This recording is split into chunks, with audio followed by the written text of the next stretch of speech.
हाँ जी, तो स्टूडेंट्स ये रहा आपका रूथ हॉर्वेज क्राइटेरियन मेथड की स्किल असेसमेंट एक्सरसाइज 6.1 का क्वेश्चन। ठीक है जी, जिसमें देखें वो कह रहा है कि make a Routh table and tell how many roots of following polynomials are in right half plane and in left half plane. ये चीज़ें मैंने बच्चों आपको ऑलरेडी समझाई हुई हैं एग्जाम्पल 6.1 में, और इससे पहले एक लेक्चर दिया था मैंने रूथ हॉर्वेज क्राइटेरियन पे, तो आप वो लेक्चर्स ले सकते हैं। ठीक है, तो यहाँ पे हमें देखो बच्चों पोलिनोमियल की इक्वेशन दी गई हुई है। ठीक है, पोलिनोमियल मींस के वही आपके बटे वाली रकम है, डिनोमिनेटरल आपके पास ये इक्वेशन है।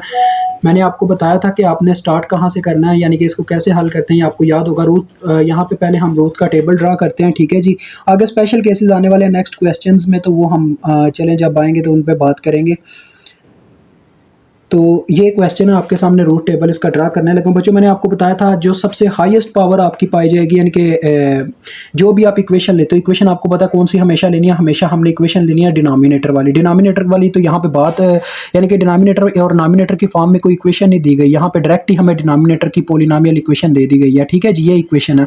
तो सबसे हाईएस्ट जो हमारे पास यानी कि एस की डिग्री उस इक्वेशन में पाई जाएगी ना, वहीं से हमारे यानी कि रूट्स की डिग्री स्टार्ट होगी फॉल करना। तो देखो इसमें सबसे हाईएस्ट जो हमारे पास यहाँ पे पावर एस की वो है 7, तो यहाँ से यानी टेबल स्टार्ट होगा S7। अब इसको आप ऐसे ही फॉल करवाते करवाते एस की पावर 0 तक लेके जाओगे। ये हमारा यहाँ पे तरीकाकार होता है इसको सॉल्व करना। देखो मैं फॉल करवाता जा रहा हूँ 1 बाय 1, S4, फिर आ जाएगा हमारे पास S3, फिर S स्क्वायर, फिर यहाँ पे बच्चों अब मेरे पास जगह थोड़ी कम है तो मैं ना इसको इस तरह से लिखता हूँ S। ठीक है, यहाँ पे लिख देता हूँ S की पावर 0 और यहाँ पे S की पावर 1। ठीक है, ओके हो गया, समझ में आ गया ना। तो अब देखो मैंने आपको ये चीज़ बताई थी कि हमेशा ये जो फर्स्ट दो रोज होंगी इनके एलिमेंट्स आपको हमेशा इक्वेशन दे देगी। ठीक है, तो और बाकी आप फिर थ्रू फार्मूलाज फाइंड आउट करोगे, जो मैंने आपको बता दिया था, लेकिन यहाँ पे भी रिपीट कर दूंगा, टेंशन नहीं बस आपने लेनी। ठीक है, तो देखें आपके सामने स्टार्ट करने लगा हूँ। देखो बच्चों मैंने आपको बताया था जो पहली रो आप लिखोगे ना, पहली रो उसमें आपने अपनी इक्वेशन के आड एलिमेंट्स लिखने हैं, यानी कि आड एलिमेंट्स के कांस्टेंट जो हैं। अब देखो मेरे पास सबसे हाईएस्ट पावर ये है, यानी कि फर्स्ट रो में के एलिमेंट्स लिखने लगा हूँ, तो मैं आड नंबर से स्टार्ट करूंगा, यानी कि पहला एलिमेंट, फिर तीसरा एलिमेंट, फिर पांचवा एलिमेंट, फिर उसके बाद सातवां एलिमेंट, फिर नौवां एलिमेंट, यानी कि मैं बीच वाले इवन छोड़ दूंगा। इवन किसके लिए लिखेंगे, सेकंड इक्वेशन, यानी कि हाईएस्ट ऑर्डर से एक कम दर्जे की जो इक्वेशन होगी। ठीक है, ऐसे फर्स्ट टू इक्वेशंस आ जाएंगी। बाकी इनका जो मेथड होता है यानी कि रूट का, वो इस्तेमाल करते हुए हम टेबल बाकी फिल करेंगे। यहाँ पे देखें अब S7 के लिए क्या आ जाएगा, पहले नंबर पे 3 है, जैसे कि मैंने आपको बताया आड लिखने हैं। ये पहले नंबर वाला कांस्टेंट हो गया, पहली यानी कि जो वेरिएबल है उसके साथ जो कांस्टेंट है। अब तीसरा वेरिएबल ये बनता है एस की पावर 5। कभी कभार ऐसा भी होता है बीच में पावर वाला कुछ एलिमेंट नहीं होता, यानी कि लेट से अगर यहाँ पे होता बच्चों, देखो डायरेक्ट होता 9 एस की पावर 6 और आगे होता +4 एस की पावर 4, यानी कि S5 का एलिमेंट यहाँ पे एग्जिस्ट ही ना कर होता। तो आपने पहले इक्वेशन को सेटिस्फाई करना है, यानी कि पावर ऐसे 1 बाय 1 फॉल कर रही हो, पहले एस की पावर 7, फिर 6, फिर 5 का एलिमेंट हो, फिर 4 का हो, फिर क्यूब का। ठीक है, इस तरह से याद रखिएगा। तो फिर आपको लिखना पड़ेगा 0 एस की पावर 5, यानी कि आपको 0 यानी कि एस की 5 का एलिमेंट एग्जिस्ट नहीं करता, लेकिन वो 0 है इसका मतलब। ठीक है, इस तरह से आपको लिखना पड़ता है। तो देखो मैंने बोला आपने आड नंबर वाले एलिमेंट लेने हैं, यानी ये ऐसे है, ये पहला एलिमेंट है, ये लिखना नहीं है आपने, ये आपको समझाने के लिए। ये दूसरा है, ये तीसरा है, ये चौथा है, ये पांचवा एलिमेंट है, ये छठा एलिमेंट है, ये सातवां एलिमेंट है, ये आठवां एलिमेंट है। अब इसमें से आड नंबर ऑफ एलिमेंट्स आपने लिखते जाना। देखें ये 3 हो गया, उसके बाद ये 6 लिखूंगा, फिर ये पांचवें नंबर वाला एलिमेंट जो कि 7 है, फिर सातवें नंबर वाला एलिमेंट जो कि 2 है। ठीक है जी, ये मैंने लिख दिए। इसके बाद कोई एलिमेंट नहीं है, लिहाजा यहाँ पे स्टॉप कर जाएंगे, बस यही एलिमेंट आएंगे। अब S6 यानी कि दूसरी रो किन एलिमेंट से बच्चों यानी यहाँ पे फिल की जाएगी, इवन नंबर से। तो देखो इवन नंबर मतलब कि 2, 4, 6, 8 आपको पता ना ये इवन होते हैं, तो यानी कि दूसरे नंबर वाला एलिमेंट आएगा पहले नंबर पे, उसके बाद चौथे नंबर वाला एलिमेंट आएगा जो कि 4 है, फिर छठे नंबर वाला एलिमेंट जो कि 8 है, उसके बाद फिर आठवें नंबर वाला एलिमेंट जो कि 6 है। तो ये आपके यानी कि फर्स्ट टू रोज ऐसे बिल्डअप होती हैं, हमेशा ऐसे होंगी। ठीक है, ये चीज़ याद रखिएगा। बाकी आप कैसे यानी कि ये पावर्स के एलिमेंट्स लाओगे, ये मैं आपको बताने लगूँ। देखो बच्चों इसका फर्स्ट एलिमेंट फाइंड आउट करने के लिए ना, मैं आपको यहाँ पे ये साथ में मैंने ये रजिस्टर एक और रखा हुआ है, क्योंकि वो फार्मूला अगर यहाँ पे लिखूंगा आपको समझ नहीं आ सकेगी। ठीक है बच्चों, तो हम यहाँ पे सॉल्व करते जाएंगे और यहाँ पे बस पुट करते जाएंगे। ठीक है, समझ गए मेरी बात। तो मुझे एक दफ़ा देख लेने दीजिए आपके बुक में, मतलब कि क्या कहते हैं, क्या वो ये कहते हैं कि हमें यहाँ पे मतलब कि उनको करके दिखाना पड़े स्पेशली। यानी कि मतलब कि आपको क्वेश्चन में ये उनको करके दिखाना होगा जो रफ अमल में मैं करके दे रहा हूँ। नहीं बच्चे, उन्होंने को नहीं कहा हुआ, वो डायरेक्ट ऐसे ही करते हैं, मतलब कि बस वैल्यूज़ ही लिख देते हैं, ठीक है। यानी कि आपका ये रफ अमल ही है जो मैं कर रहा हूँ रफ अमल में, ठीक है। अब जब आप ये एलिमेंट फाइंड आउट करना चाहोगे ना, तो बच्चों मैंने बताया था इस एलिमेंट को फाइंड आउट करने का ये तरीका होगा। देखो आपने इस फार्मूला ये होता है, यानी कि बाहर माइनस ये माड आता है 2/2 सेट का, ठीक है बच्चों, यानी कि 2 रोज 2 कॉलम वाले का, और बटे में एक एलिमेंट आता है जिससे हम डिवाइड करते हैं। अब ये क्या क्या आएगा पहले एलिमेंट के लिए। देखो बच्चों, जब भी आप जोन सी मतलब के रो को फाइंड आउट करना चाह रहे होगा ना, इस रो के मैं एलिमेंट फाइंड आउट करना चाह रहा हूँ, तो ऊपर वाली 2 रोज फार्मूले के लिए इस्तेमाल होंगी, ये ऊपर वाली 2 रोज बनती हैं, ठीक है। तो देखो यार, ये स्पीड क्यों कम हो गई है, लैग कर रहा है थोड़ा, तो लिहाजा देखो यहाँ पे आ जाएगा 3, और यानी कि मैं फर्स्ट एलिमेंट फाइंड आउट करना चाह रहा हूँ ना, तो बच्चों इसके फर्स्ट यानी कि जिस रो को आप फिर फाइंड आउट कर रहे हो ना, उसके लिए उसके हर एलिमेंट के लिए फर्स्ट कॉलम जो है ना वो फिक्स होगा, हर मतलब के मॉड में फर्स्ट कॉलम फिक्स होगा, उसका जो सेकंड कॉलम आएगा वो बस चेंज होता रहेगा, ठीक है।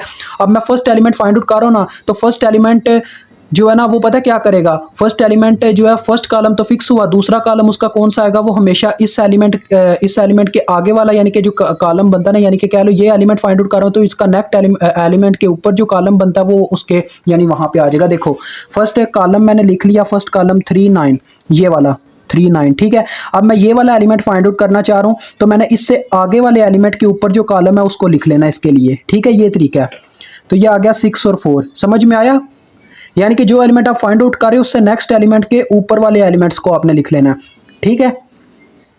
और उसके बाद देखो, अब इसके बटे में मैं क्या कह रहा था कि बटे में एक एलिमेंट आएगा, बटे में हमेशा आपका ना सेकंड रो, जिस यानी 2 रोज ऊपर वाली फिक्स होंगी, जो दूसरी रो होगी ना, ठीक है बच्चों, उसका फर्स्ट एलिमेंट बार बार रिपीट होता जाएगा, यानी कि उसके फर्स्ट कॉलम के जो यानी कि आप जिस रो को फाइंड आउट कर रहे हो फर्स्ट कॉलम का फर्स्ट एलिमेंट यानी कि रिपीट होगा, ये वाला 9 रिपीट होगा बटे में।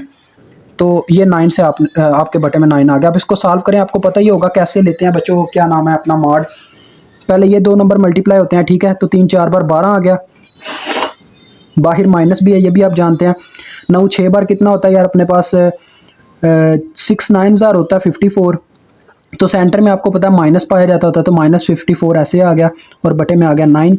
तो इसको सॉल्व करते हैं थ्रू कैलकुलेटर, कितना आता है जी, ये 12 में से हमने 54 को माइनस किया और उसको 9 से डिवाइड किया, फिर मल्टीप्लाई बाय माइनस कर दिया, माइनस से मल्टीप्लाई दी तो ये प्लस में हो जाएगा। तो ये बच्चों मेरे पास आ रहा है 4.67 कह लो यार इसको अप्रॉक्सीमेट करने से, ठीक है, ये इशारिये में आ रही है वैल्यू। तो देखो ये नंबर आया ना, अब ये यहाँ पे लिख दिया जाएगा ऐसे 4.67।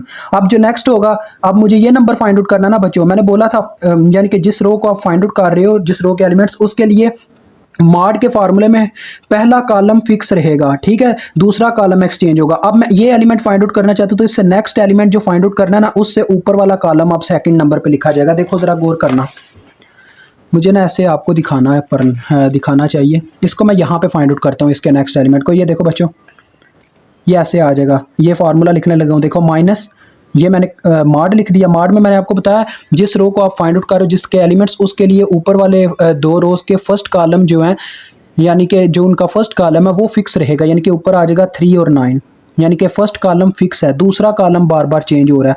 तो देखो अब मैं ये एलिमेंट फाइंड आउट करना चाहता हूँ, तो मैं इससे नेक्स्ट एलिमेंट जो फाइंड आउट करूँगा उससे ऊपर वाले कॉलम को यहाँ पे लिखूँगा, ठीक है। तो देखो यहाँ पे आ जाएगा 7 और 8, ठीक है, यानी कि ये एलिमेंट फाइंड आउट करना था, तो लिहाजा मुझे इससे नेक्स्ट एलिमेंट के ऊपर वाला कॉलम रखना पड़ा, ये चक्कर है।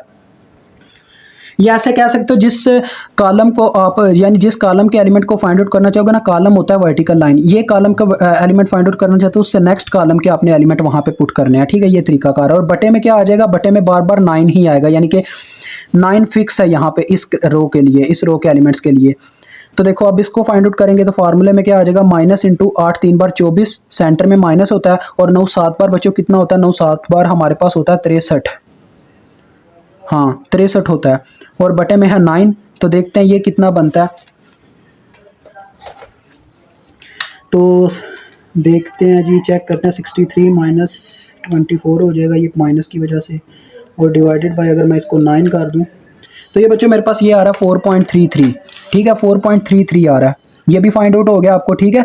अब देखो जब मैं इस एलिमेंट को फाइंड आउट करना चाहूँगा तो क्या होगा, फार्मूला देखो ये आपके सामने नीचे लिखने लगा मैं। इसके लिए फिर क्या होगा, इसको अब फाइंड आउट करना चाह रहा हूँ, तो इसको फाइंड आउट करने के लिए फर्स्ट कॉलम तो फिक्स होगा इसके मॉड में। ये देखो बाहर माइनस, फिर ऐसे ये मॉड आ गया, ठीक है।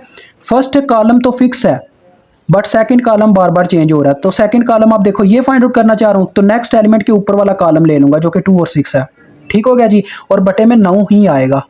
ओके, तो देखो अब इसको सॉल्व कर लो, ये एलिमेंट फाइंड आउट कर लो। क्या आता है, 3 6 बार 18, 9 2 बार 18 होता है। हाँ जी, तो देखो ये सेंटर में माइनस आपको पता है मॉड के होता है, ये 18 माइनस 18 आ गया, बाहर माइनस है और बटे में 9 है, ये तो टोटली 0 आने वाला है, ये 0 हो गया। ओके, अब जब मैं बच्चों इस एलिमेंट को फाइंड आउट करना चाहूँगा, चौथे एलिमेंट को, तो देखो इसके फार्मूले में अब आपको मैं फार्मूला फिर से लिख के दिखाता हूँ। यहाँ पे बच्चे थोड़े ना कंफ्यूज हो जाते हैं। फर्स्ट कॉलम अब हर एक के लिए फिक्स है, ये मैंने आपको बताया, और बटे वाला एलिमेंट फिक्स था, यानी कि इस रो के लिए अभी ये फिक्स है, बाद में वो चेंज हो जाएंगे नेक्स्ट रो के लिए। यहाँ पे बाहर माइनस है, ठीक है। तो देखें अब यहाँ पे क्या आएगा, यानी कि अब तो मैं चौथा एलिमेंट फाइंड आउट करना चाहता हूँ, इससे नेक्स्ट वाला जो एलिमेंट है वो तो एग्जिस्ट ही नहीं करता, ऊपर कोई नंबर ही नहीं है, तो इसका मतलब वहाँ पे 0 0 आएगा, यानी कि ये 0 0 एलिमेंट एग्जिस्ट करते हैं यहाँ पे। ठीक है बच्चों, इसका ये मतलब होता है जब कुछ आपको यानी कि एग्जिस्ट ही ना नजर आ रहा हो तो वो 0 0 होगा, तो आपको इसका आंसर भी 0 ही मिलने वाला। आप चेक कर सकते हो मॉड वगैरह निकाल के इसका, ठीक है। तो यानी इसका चौथा एलिमेंट 0 है। अब देखो बच्चों क्या होगा, अब मेरे ख्याल में आप ज्यादातर इसको सीख चुके हैं। अब देखें, जब मैं अब इसका एलिमेंट फाइंड आउट करना चाहूंगा, तो अब देखो फार्मूले के बटे में यानी ये 2 रो, अब ये 2 रोज सेटल हो जाएंगी, मतलब कि पहले इसको फाइंड आउट करने के लिए ऊपर वाली 2 रोज हमने सेट रखी हुई थी, अब इसको फाइंड आउट करने के लिए इससे ऊपर वाली 2 रोज सेट करेंगे, यानी कि S6 और S5 आ जाएगी ये और ये। अब मैं पहला एलिमेंट फाइंड आउट करना चाहता हूँ, तो ये 4 एलिमेंट्स मॉड में आ जाएंगे, बाहर माइनस होगा, और मैंने आपको बताया था जो दूसरी रो आपकी होती है जिसको आपने सेट किया होता है जिन 2 रोज में से, उसकी जो दूसरी रो का पहला एलिमेंट होता है हमेशा उसी से डिवाइड करवाएंगे, तो 4.67 से डिवाइड करवाया जाएगा। तो देखो पहले एलिमेंट का क्या फार्मूला आएगा, 9।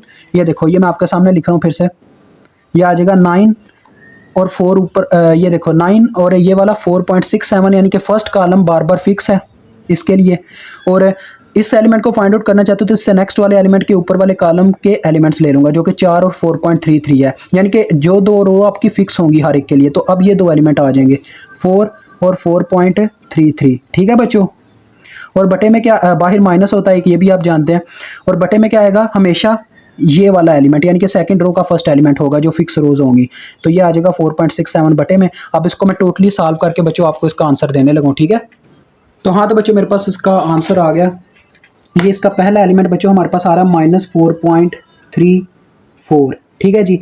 अब मैं इसका सेकंड एलिमेंट फाइंड आउट करना चाहूँगा, तो सेकंड एलिमेंट के फार्मूले में क्या होगा अब तो आप जान चुके हैं, यानी कि पहला कॉलम फिक्स होगा, सेकंड एलिमेंट जानना है, तो लिहाजा इससे नेक्स्ट एलिमेंट के ऊपर वाले 2 एलिमेंट ले लूँगा। तो इसका देखो फार्मूला फिर क्या बनेगा, देखो फर्स्ट कॉलम फिक्स यानी कि 9 और 4.67, सेकंड एलिमेंट फाइंड आउट करना तो नेक्स्ट एलिमेंट के ऊपर वाला कॉलम यानी कि 8 और 0 आ जाएगा, बाहर माइनस भी होता फार्मूले में, और बटे में क्या आएगा हमेशा ये वाला एलिमेंट इस रो के लिए। तो देखो 9 मल्टीप्लाई बाय 0, ये तो 0 हो गया, और दूसरा सेंटर में माइनस होता है और वो माइनस और बाहर वाला माइनस प्लस हो गया, और ये 4.67 से कट जाएगा मेरे ख्याल में। तो इसका आंसर मेरे ख्याल में 8 आने वाला है बच्चों, फिर भी मैं आपको चेक कर देता हूँ। तो हाँ, तो बच्चों इसका आंसर 8 ही आ रहा है, ठीक है, इसका आंसर 8 आ रहा है। तो ये भी आपने फाइंड आउट कर लिया। अब देखें, अब ये फाइंड आउट हो गया, अब हम इस एलिमेंट को फाइंड आउट करना चाहेंगे, तो इसके लिए क्या होगा, इसके लिए फिर से वही फार्मूला, बस ये है। अब क्या होगा, अब देखो इसके लिए जब हम लगाएंगे फार्मूला तो फर्स्ट कॉलम तो फिक्स है, लेकिन जो इससे नेक्स्ट एलिमेंट है उसके ऊपर वाला ये वाला कॉलम आएगा, ठीक है। तो देखो फिर से फार्मूला लिख रहा हूँ आपके लिए। नेक्स्ट रो के लिए बच्चों मैं आपको बस बता दूंगा कौन सी मतलब फिक्स है, फार्मूला अब आपने फिर उसके लिए आपने खुद करना है। देखें फर्स्ट कॉलम तो फिक्स है यानी कि 9 और 4.67 उसके एलिमेंट फिक्स हैं।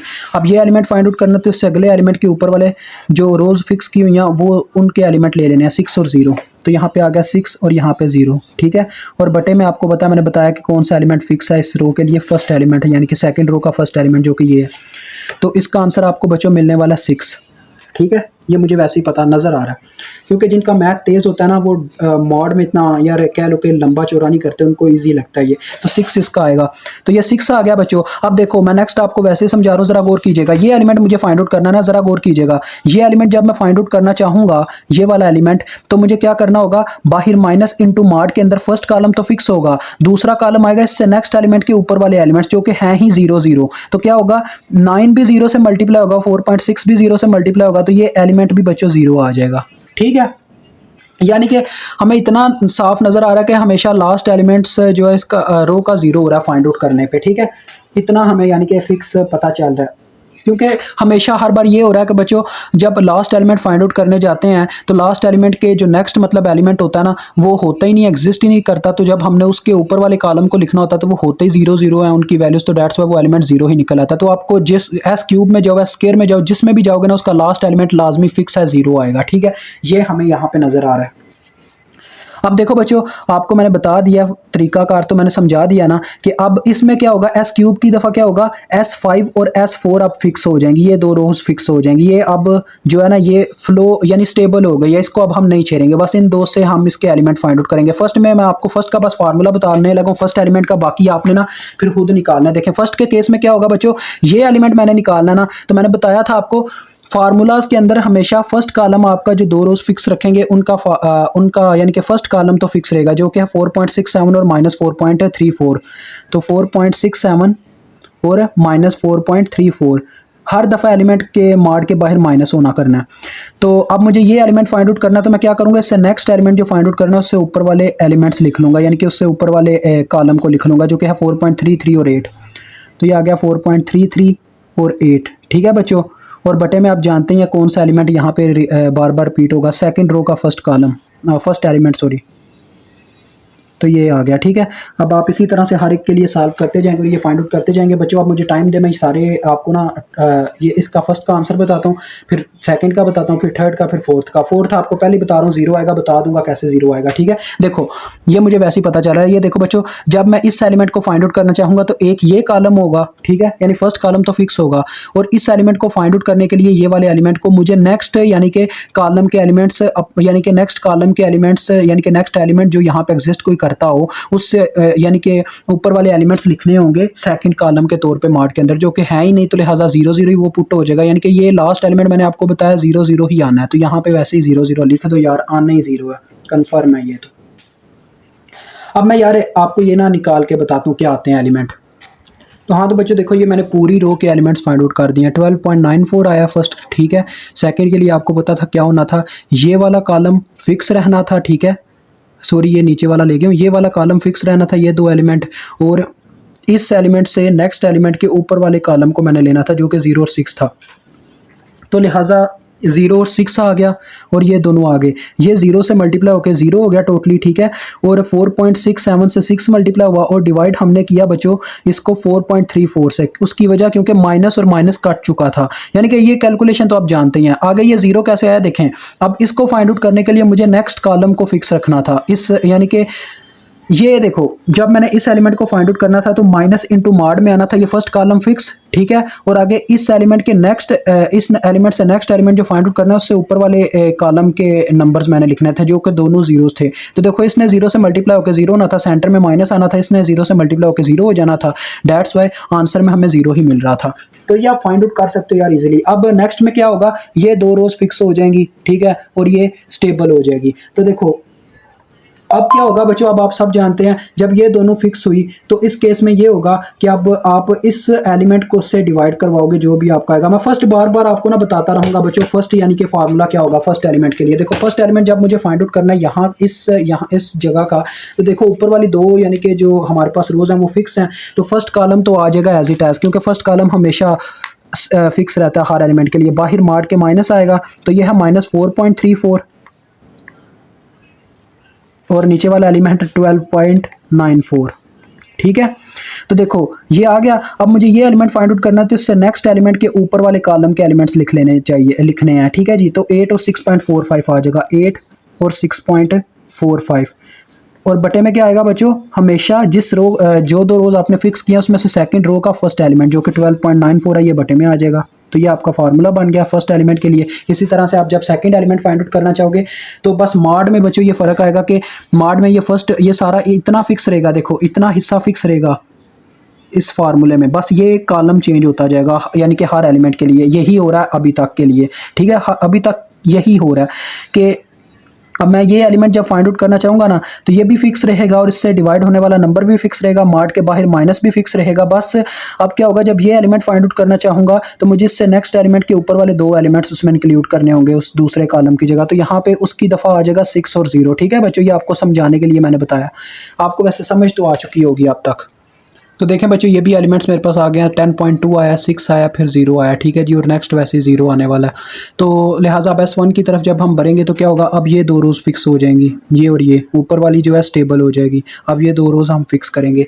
स्टेबल यार मतलब वो वाली स्टेबिलिटी नहीं है जो इन्होंने अभी पूछी है। हमने स्टेबिलिटी के बारे में अभी बताना है, ये बस आपको लिए यानी कि मेरा वर्ड है जो मैं इस्तेमाल करता हूँ, स्टेबिलिटी इसलिए मैं कह रहा हूँ। ठीक है, तो ये दोनों अब फिक्स हो गई। तो अब आपको पता क्या होगा, यानी कि बटे में ये वाला नंबर बार बार आता जाएगा, मार्ड का वही सारा फार्मूला यानी कि बाहर माइनस। तो यार अब मुझे ना पता क्या है, मुझे इतनी उम्मीद अब आप समझ गए हैं, तो मैं ये 2 रोज़ के एलिमेंट्स भी यहाँ पे लिख देता हूँ जो आते हैं। फिर हम डायरेक्ट बात करते हैं कि ये सिस्टम के कितने राइट हाफ प्लेन पे हैं, कितनी लेफ्ट हाफ प्लेन पे अपने रूट्स आ रहे हैं। ठीक है जी, और बताते हैं सिस्टम स्टेबल है कि नहीं। तो हाँ, तो बच्चों देखो, ये मैंने आपके लिए सारा रूट टेबल अब ड्रा कर दिया, सारे एलिमेंट्स लिख दिए हैं हर इक्वेशन के लिए। ठीक है, अब आपने बच्चों देखना है, मैंने आपको बोला था कि आप यहाँ पे देखोगे पहले नंबर पे कि आपका साइन कितनी दफ़ा चेंज हुआ फर्स्ट कॉलम के थ्रू। देखो आप फर्स्ट नंबर से स्टार्ट करोगे, आपका यहाँ पे देखो साइन क्या है, नंबर के साथ प्लस है, दूसरे में भी प्लस है, तीसरे में भी प्लस है, यानी कि अभी तक साइन चेंज नहीं हुआ। अब प्लस से साइन हो गया माइनस, यानी एक चेंज आ गया। ठीक है, एक दफ़ा चेंज हो गया, फिर माइनस से प्लस हो गया, तो ये 2 दफ़ा चेंज हो गया। ठीक है, फिर प्लस से प्लस कोई चेंज नहीं आया, फिर प्लस से माइनस हुआ तो ये 3 दफ़ा चेंज आ गया। ठीक है, फिर माइनस से प्लस हुआ तो ये 4 दफ़ा चेंज हुआ। जितनी दफ़ा बच्चों चेंज होता है ना, उतने आपके जो मतलब के रूट्स की वैल्यूज़ होती हैं ना, उतनी आपकी एग्जिस्ट करती हैं बच्चों राइट हाफ प्लेन पे। ये मैंने आपको बताया था।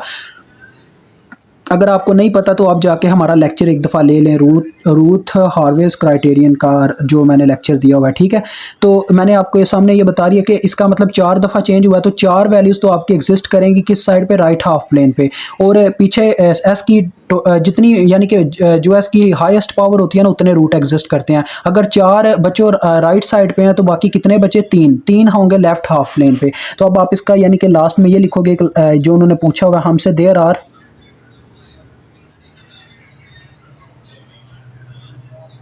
देयर आर बच्चों आपने लिखना है देयर आर 3 रूट्स, 3 रूट्स किस साइड में बच्चों, लेफ्ट हाफ प्लेन पे।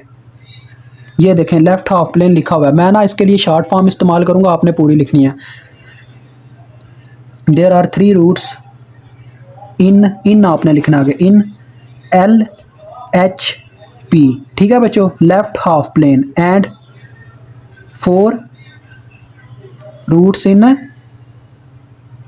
राइट हाफ प्लेन यानी कि RHP। ठीक है बच्चों, ये इस तरह से आपने लिख देना है।